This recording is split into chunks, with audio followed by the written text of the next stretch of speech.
Not too long ago, most shooters figured this sidearm was finished.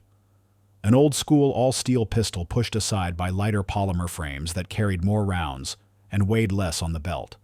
A lot of folks wrote it off as obsolete, something only collectors or hardcore military history buffs would keep around, a relic that belonged in a safe, not a holster. But here's the twist: this old warhorse didn't disappear. It came roaring back. And right now, it's one of the hottest handguns in the country. Take a second, got a guess?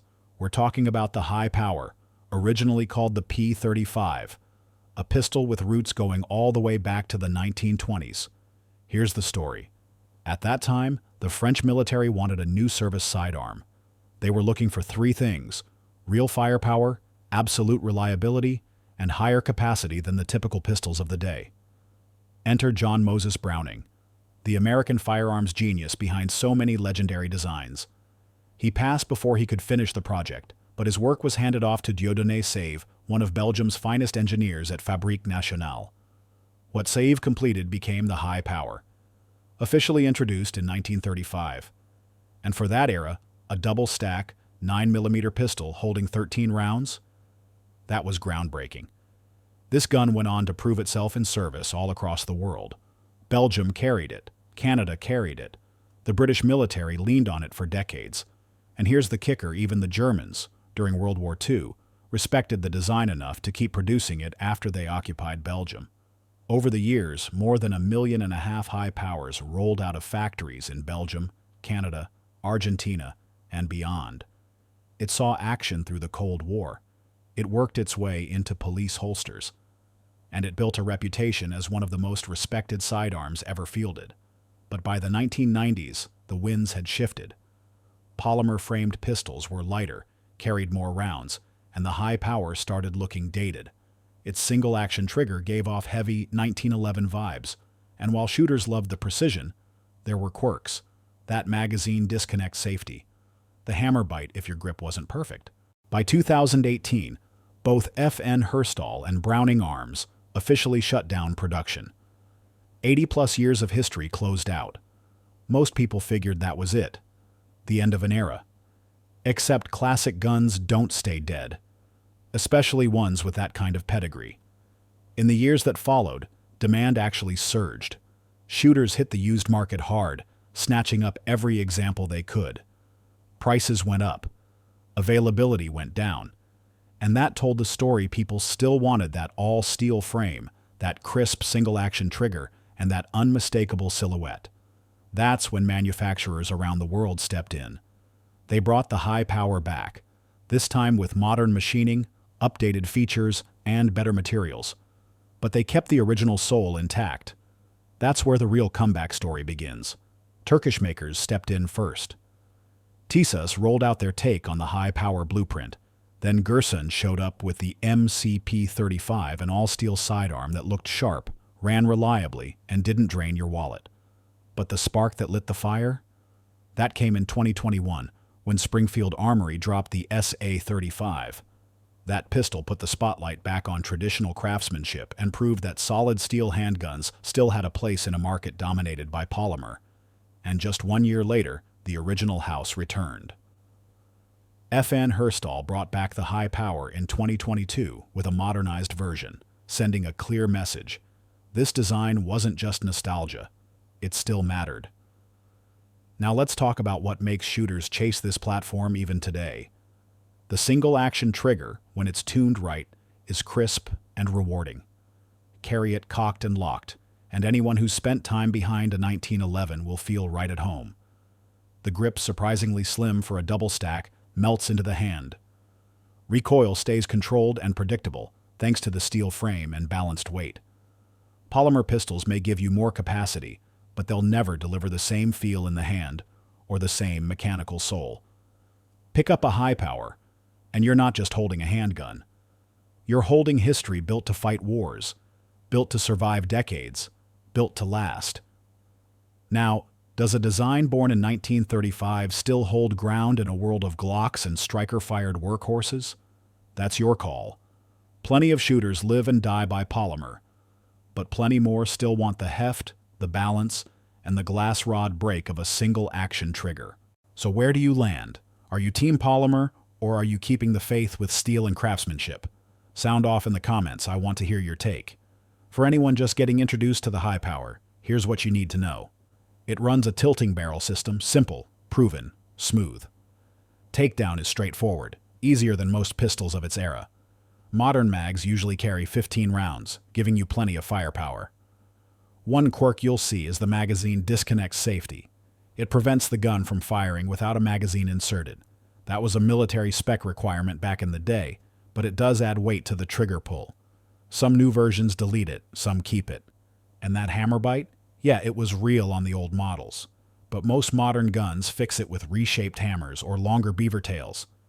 Let's hit the current market. Budget friendly? The Gerson MCP-35 sits right in the mid-500 range. You get a 15-round mag, ambidextrous thumb safeties, a set of white stripe and bar sights, and a solid steel frame. Accuracy checks out two groups under 2 inches at 25 yards aren't uncommon. The trigger's a bit stiff at about 7 pounds, but it smooths out with use or a little gunsmith work. If you want the high-power look and feel without breaking the bank, this one nails it. Even cheaper is the Centurion 14 from Century Arms. Price? About $400. This Turkish-made pistol follows the classic P35 pattern 3-dot sights, the mag disconnect, and that unmistakable profile. They also updated it with a 15-round magazine instead of the original 13. For a budget gun, it's been surprisingly reliable. It feeds ball, it feeds hollow points, and it field strips easily. If you're just getting into the Browning lineage and don't want to drop collector-grade money, this is a solid entry point. It gives you that same first high-power feeling you'd get from finding a gently used original on a gun shop shelf, except brand new, with modern machining behind it. On the mid-range side, Springfield Armory really shook the tree with the SA-35. When it dropped, the buzz was immediate. For the first time in decades, an American manufacturer put out a factory-new high-power that wasn't just a copy, it was a thoughtful update. Out of the box, you're looking at a 15-round magazine. The feed ramp was cut to handle modern hollow points without a hiccup. The sights were modernized big, bold, and easy to pick up under stress. And maybe the biggest change, they deleted the magazine disconnect safety. The trigger was smoother. The frame was solid steel, built to last. And the styling walked that fine line honoring the 1930s heritage, but clearly tuned for today's shooters. It didn't take long before they started flying off shelves. Springfield proved that a design born almost a century ago can still compete in the 21st century. Then came the return of the original house. F.N. Herstall stepped back in with a completely modernized high power. At first glance, it keeps that iconic outline. But once you dig in, this is more of a reboot than a replica. They widened the ejection port for cleaner extraction. They gave us fully ambidextrous controls, including the slide stop. Takedown was simplified, and capacity jumped to 17+1. Now, most of the parts won't swap with the old-school P35s, and that's by design. Some purists argue it strays from the Browning blueprint, but a lot of shooters like the modern ergonomics, the reliability, and the updates that make it viable as a duty gun or even a daily carry piece. On the high end, custom shops have taken the high power into an entirely different league. Legends like Novak and Nighthawk Custom are turning them into hand-fit masterpieces.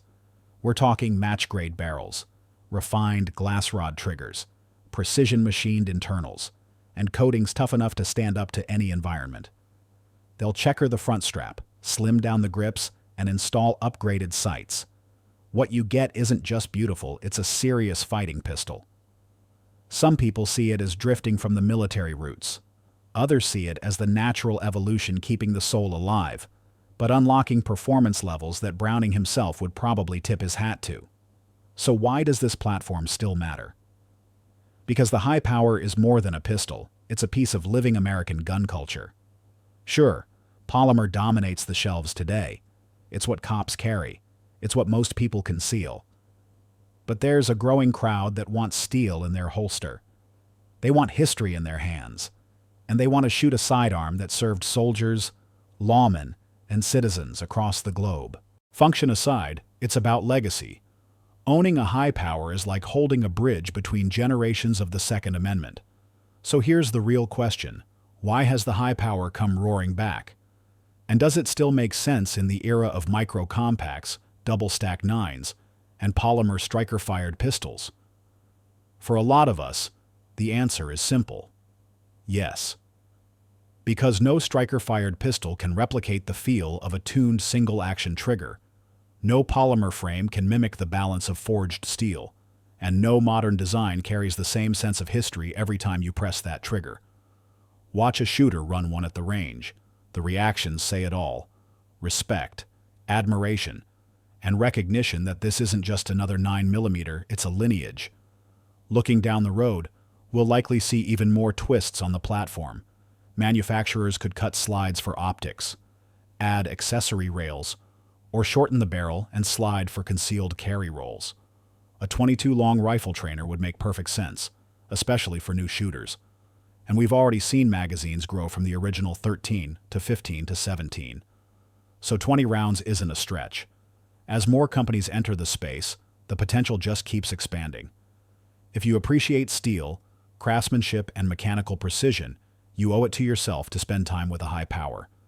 Whether you're an old hand who remembers seeing them in glass cases decades ago, or you're just now learning the difference between a high power and a high point, the appeal is undeniable. The Gerson MCP-35 and the Centurion 14 give you budget-friendly entry points. Springfield brings a modernized, American-made option. FN keeps the flagship alive with a contemporary reboot, and the custom shops take it into heirloom territory. No matter which route you take, you'll feel that balance, that single-action break, and that unmistakable history in your hands. For me, I'll always leave a spot in the safe for a steel-frame warhorse, a pistol that fought through 2 world wars, stood the test of time, and still earns respect on the firing line today. But what about you? Where do you stand on the steel versus polymer debate?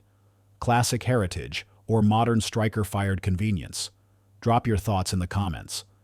And as always, make sure you like, subscribe, and hit that notification bell. Plenty more content coming your way on firearm freedom, training, and everything in between.